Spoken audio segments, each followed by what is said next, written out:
Je m'appelle Thierry Boudjeke, je suis doctorant en littérature comparée, littérature francophone en particulier. Je travaille sur des romans historiques qui traitent de la mémoire de la traite négrière.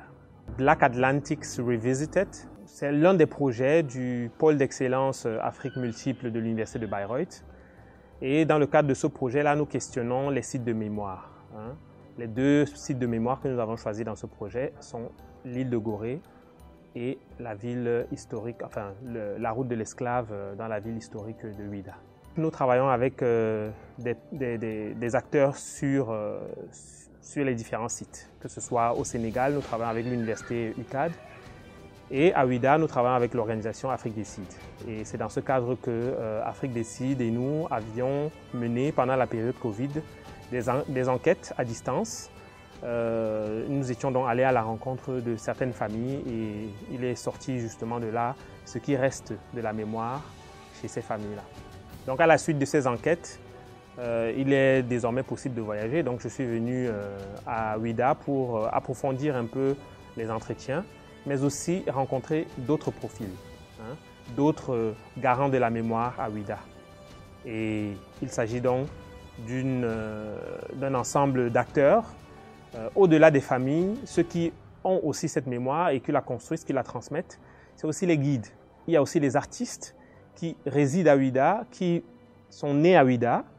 Et troisièmement, on a interviewé encore des familles, bien entendu. Donc les entretiens se sont passés dans une ambiance très bon enfant, mais aussi chargés de mémoire traumatique, comme je le disais.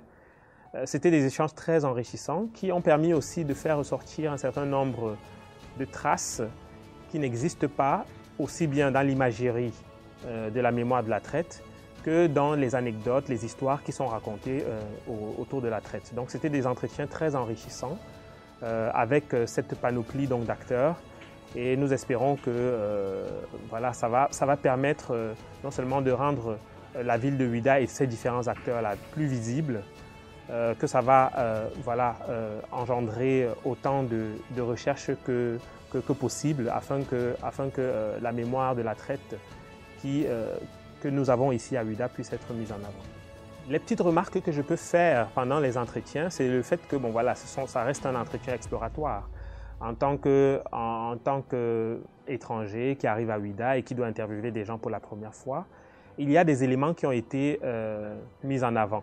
Dans certains entretiens avec des prêtres Fa, on a souvent posé la question de savoir qu'est-ce qui est fait à Ouidah pour le repos justement des âmes des disparus.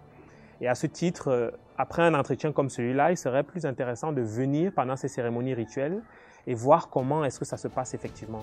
Je crois que l'organisation Afrique Décide a déjà fait ces petites capsules qui permettent au moins de voir à quoi est-ce que ça ressemble et de vivre l'événement même à distance.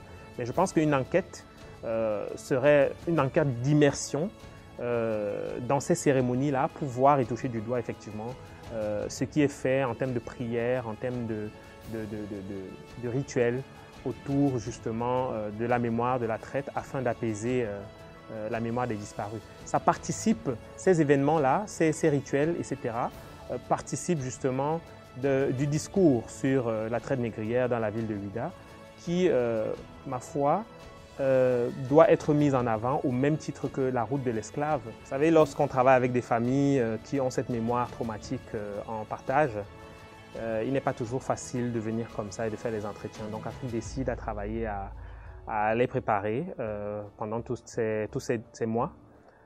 Et les entretiens ont donc été menés sans difficulté. L'équipe de Black Atlantics Revisited remercie vraiment l'organisation Afrique Décide et en particulier l'Institut culturel africain pour avoir organisé tous les entretiens.